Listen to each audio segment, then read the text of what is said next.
Shaq and LeBron James are about to have the biggest clash the NBA has ever seen. And it all started because Shaq made a statement about his son, Bronny James. I told his father that the kid wasn't ready for the NBA. But what happened next turned into a full-blown war nobody saw coming. I'm talking about Shaq revealing the real secret behind Bronny getting drafted. But that's not even the craziest part, because once you hear the full story, you'll understand why this could become the most shocking NBA fallout we've seen in years. See, on the same night that LeBron James signed a 2-year, $104 million contract with the Lakers, his son, who wasn't even one of the top players in the G League, got handed a fully guaranteed NBA deal as the 55th pick in the draft. And that's exactly where this whole madness started. Because the 55th pick in the NBA draft is not really a thing. Like, it's a pick that exists on paper, sure, but historically, the 55th pick is where NBA dreams go to die quietly. Nobody throws a party for the 55th pick. Your own mom probably doesn't know you got drafted at 55. In fact, out of the last 5 players picked 55th before Bronny James, only one managed to get even a partially guaranteed deal. And that was after spending a full year proving himself in the G League first. Kyle Guy got a 2-way, Jay Scrubb got a 2-way, Aaron Wiggins 2-way, Isaiah Wong 2-way. That's the history of pick 55. Well, unless you are LeBron James's son, of course. Because even with his average performance, Bronny was somehow able to secure a 4-year deal worth $7.9 million, fully guaranteed in the first 2 years, with a significant partial guarantee in year 3. Imagine going through all that for a second-round pick, who was just coming off a college season where he averaged 4.8 points, 2.8 rebounds, and 2.1 assists per game at USC, playing in just 25 games and shooting under 20% from 3. Yeah, I'm not making that up, under 20% from 3. My guy was shooting worse from deep than I do in a casual pickup game, and he walked into a guaranteed NBA contract. But here's where it gets actually crazy, and I need you to pay attention to this part, because the contract wasn't even the wildest thing that happened. During the 2024 NBA draft, while Bronny was still sitting on the board in the second round, ESPN's Bob Myers, former GM of the Golden State Warriors, went live on air and exposed how Rich Paul, LeBron's agent, was calling other teams during the draft and telling them not to take Bronny James. His exact words were, "Don't take Bronny James. If you take him, he's going to Australia." Reported Rich Paul is threatening teams not to draft Bronny James, saying if they draft him, he'll leave to Australia. So let's be clear about what actually went down on draft night in June 2024. This wasn't the Lakers seeing a diamond in the rough. This was an engineered outcome because the Lakers were always the destination. And LeBron got exactly what he wanted, father and son on the same team. I mean, yeah, it's a beautiful story, but also the worst basketball decision the league has seen in a long while. Now Shaq watched all of this happen. And Shaq, who won 3 championships in that building and gave everything he had to that franchise, had something to say about it. Before the season even started, he went on record saying Bronny belonged in the G League and wasn't ready for the NBA level. And as the season played out, that assessment just kept getting more and more validated. Because here's what Bronny actually did in his rookie year. He averaged 2.3 points per game while shooting 31.3% from the field and 28.1% from the three-point line in 27 NBA games. In this current 2025-26 season, his shooting sits at 35% from the field. Those aren't the numbers of a player who's developing. Those are the numbers of a player who is genuinely, measurably, and statistically not ready for the NBA. And the players who paid the price for that? Jordan Goodwin, a guy who signed with the Lakers, got waived in October 2024, clawed his way back on a 2-way deal in February, defended at a high level, and then got waived again in July 2025. While Bronny kept his guaranteed roster spot, Goodwin went to the Phoenix Suns, where he immediately carved out meaningful minutes doing the exact things the Lakers desperately needed: defending and staying active. So basically, the Lakers cut the player who could actually help them and kept the one who couldn't, all because one of them had the right last name. That's the part Shaq couldn't live with, because this isn't just about Bronny being bad at basketball. Plenty of 55th picks are not that great at basketball. The problem is that a player with a fully guaranteed contract, a protected roster spot, and zero leverage to be cut is sitting in the same organization that once had the highest standard in the entire sport. Shaq was asked what he thought in another interview with ESPN, and his exact words were this: I've seen 7-footers in the G League eating noodles for dinner who can play circles around this kid. It's a tragedy for the game. And if we're being honest, that's totally valid, because in Shaq's era, you had to be exceptional to wear that jersey. Kobe was exceptional, Shaq was exceptional because that was the deal. The man built the Laker standard, so he has every right to say when it's being disrespected. And now, the 15th roster spot, the spot that a player like Quinn Cook would have killed for, that Isaiah Thomas would have shown up to training camp at 4 a.m. to fight for, was just reserved, because Daddy plays here. And look, even though J.J. Redick went in front of the cameras and said this, Rob and I did not give Bronny anything. Bronny has earned this. And I respect the coach for trying to protect his player. The numbers don't lie. You can say whatever you want in a press conference, but we all know the truth. So Shaq isn't just complaining. Shaq is looking at a franchise he helped build being used as a family project. And trust me, the roster spot is only the beginning. Because the real reason Shaq is this fired up goes way deeper than Bronny. It connects to something LeBron said early this year about the NBA legends, and once you hear what he said, you'd understand how valid Shaq's anger is. Okay, so Shaq was already heated about the roster spot, but then LeBron went on his podcast earlier this year trying to defend Bronny's poor numbers. However, instead of doing that, he essentially poured gasoline on the whole thing, because it wasn't enough to hand his son a guaranteed contract on the most historic franchise in basketball. No. LeBron also had to go on record and say that playing in today's NBA is harder than playing in the 80s and 90s. Because the game is different. Like, I want people to understand, and our fans to understand, that playing 82 games in the 80s and 90s is not the same as playing 82 games in the 2020s. Okay, sure, LeBron. And that just brings me to the question. How do you have LeBron James out here telling the media that this era is the hardest it's ever been, while his son, who literally has the statistical profile of a bench warmer at a mid-major school, is walking into a guaranteed roster spot in the biggest franchise in basketball history? It's peak irony, because you can't claim the league is more skilled than ever while simultaneously turning the Lakers' 15th roster spot into a Make-A-Wish Foundation project for your son. But guess what? Shaq hit back on a broadcast on Inside the NBA. He basically told LeBron that if he thinks the game is harder now, he should try placing Bronny in an era where the defensive 3-second rule didn't exist, meaning a 300-pound Shaq could just sit under the rim and wait to swallow your entire existence the moment you stepped into the paint. In fact, to quote him directly, his exact response was, "If you think this era is harder than what the NBA was in the 80s and 90s, you're admitting you don't respect the game as much as you say. And if you're letting your son enter a league without deserving it, you're proving it." Boom. Shaq is calling it what it is. LeBron isn't treating the Lakers like a championship organization anymore. He's treating it like a PR firm for the James family. Because let's actually talk about skill for a second, since apparently that's a conversation we need to have in 2026. I bet you didn't know that Larry Bird was the first player in NBA history to shoot 50% from the field, 40% from three, and 90% from the free throw line in the same season. And he did it twice. And about that pace argument, because LeBron really thought that was going to land. Lindsey Hunter, who actually played across both eras, pointed out that the 2020s rank about 5th historically in terms of pace, meaning the 80s were running faster. 5th. Byron Scott backed him up completely, saying that 12 to 15 teams were averaging over 100 points a game in the 80s, and that back then it was literally no blood, no foul. You got knocked down, got up, shot your free throws, and kept playing. There was no defensive 3-second rule, no wraparound foul calls protecting ball handlers. In fact, Shaq himself operated in a paint that was basically a combat zone every single night and still averaged over 26 points a game for a decade. Think about the standard Shaq and Kobe set in that building. For them, every practice was war. If you weren't exceptional, Shaq was going to make life hell for you until you quit, and Kobe was going to outwork you until you were basically useless on the team. Now you have a kid on the roster who, as at the playoffs, is still struggling to crack 35% from the field. In Shaq's era, those numbers wouldn't just get you cut.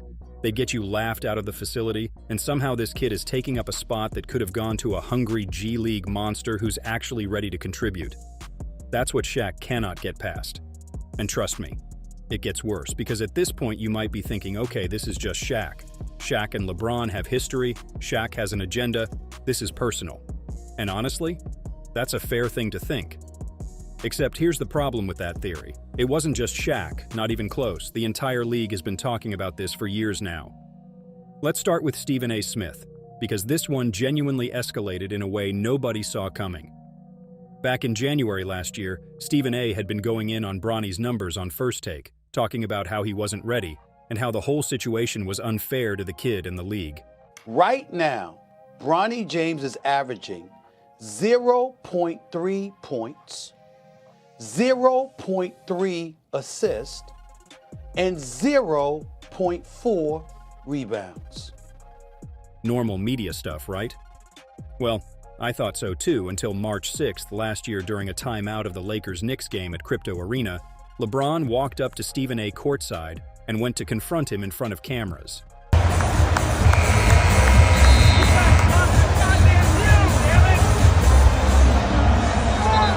And Stephen A., to his credit, didn't fold. He went on Gil's Arena podcast and said he thought the whole thing was, in his own words, some Bulls *** T. Because his actual point, the one LeBron was so angry about, was never that Bronny didn't ever deserve a spot on the roster. It was that Bronny, as at that point, and honestly wasn't ready for the NBA. That's it. That's the opinion LeBron was willing to cause a public scene over. And here's the part that makes it all worse.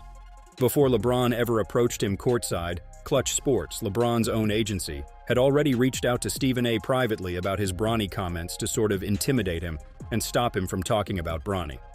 So first they tried the quiet route, and when that didn't work, LeBron handled it himself on the court, in front of cameras, which tells you everything you need to know about how LeBron has been running things behind the scenes. But again, was it just Shaq and Stephen A.?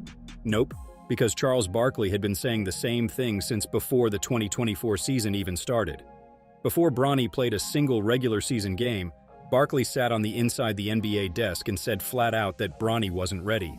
And then he added, and this is the line that really stung, "I really like everything LeBron has done, but this is a bad look for him, in my opinion." Even Charlie Villanueva said there's simply no way Bronny should be in the NBA at this stage. My theory is this. That Bronny what? Ain't no way he should be in the NBA. Come on. There's no way. My man averaged 5 points a game, right? I don't say a word. They got a 4-year guarantee. Got a 4-year guarantee. Channing Crowder, who played in the NFL, called Bronny's G League performances unimpressive and said he was getting cooked defensively, which, by the way, was supposed to be his strongest attribute. Bronny James should not be in the NBA. I watched him go out there and get cooked the other night. Walked in the game, binked his ass, went up for a layup, went down, he missed the shot, they came back and binked his ass up. So, the thing is, all of these people didn't get in a group chat and decide to pile on. They just watched the same games, looked at the same numbers, and arrived at the same conclusion independently. But the most embarrassing part about all of it is that LeBron's response to all the criticism was to either confront Stephen A. or go on Pat McAfee's show and say this. If a guy's not performing, that is all part of the game. That's all part of the game. But when you take it and you get personal with it, it's my job to not only protect my damn household, but protect the players. Which is interesting, because when you're the one who engineered your son's draft situation, negotiated his contract, and set up his playing schedule, at some point the personal and the professional are the same thing. You made it personal, LeBron. Nobody else did that. It's actually insane that we're here in 2026 and people are still trying to act like Shaq is just being a grumpy old head for calling this out. But honestly, once you see the actual math behind this, you'll realize he isn't just mad, he's genuinely insulted. We are talking about a guy who walked into this league and immediately changed the entire atmosphere. Shaq's rookie year was a literal horror movie for the rest of the NBA.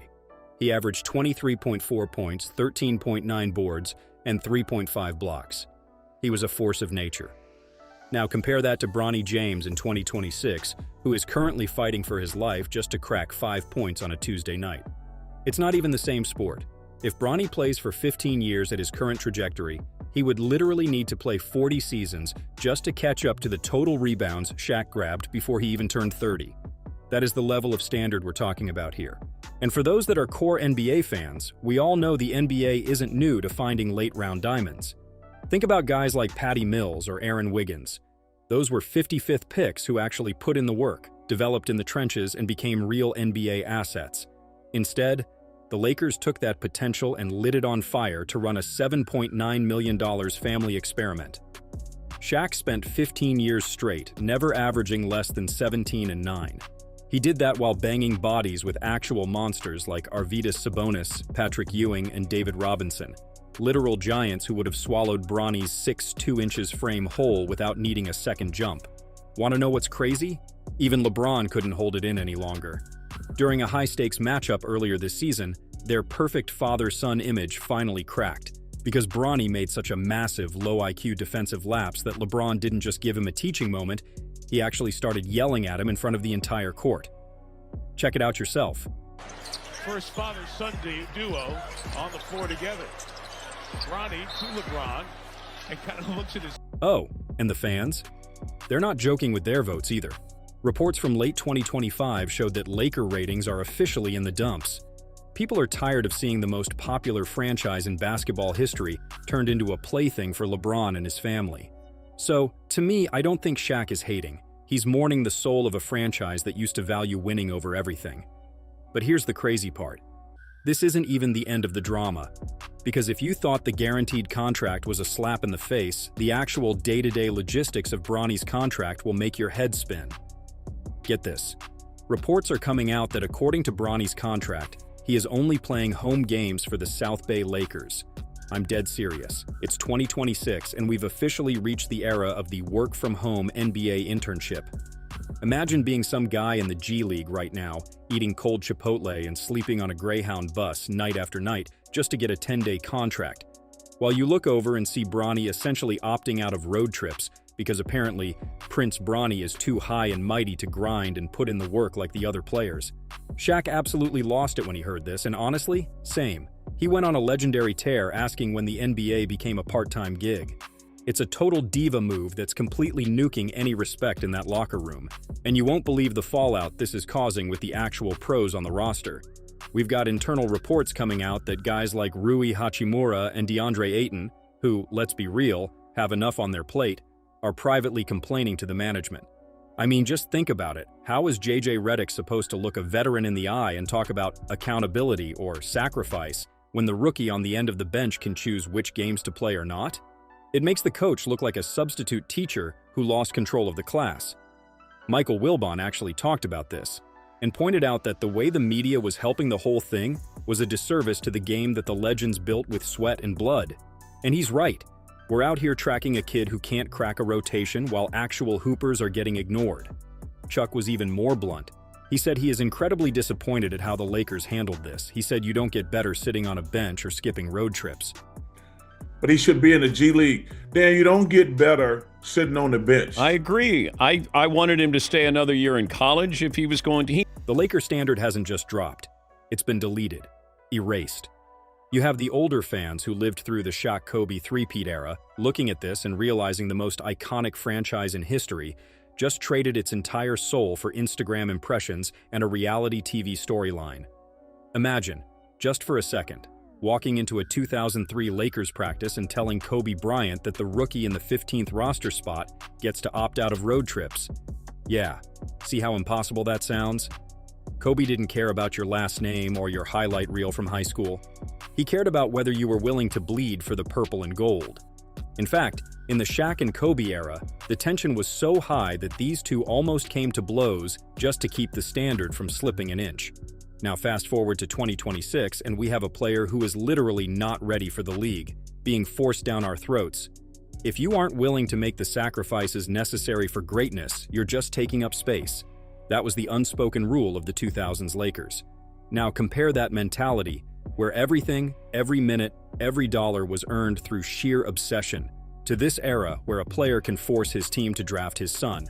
That's the same era he claims is tougher than the era that had Wilt, Magic Johnson, Hakeem Olajuwon.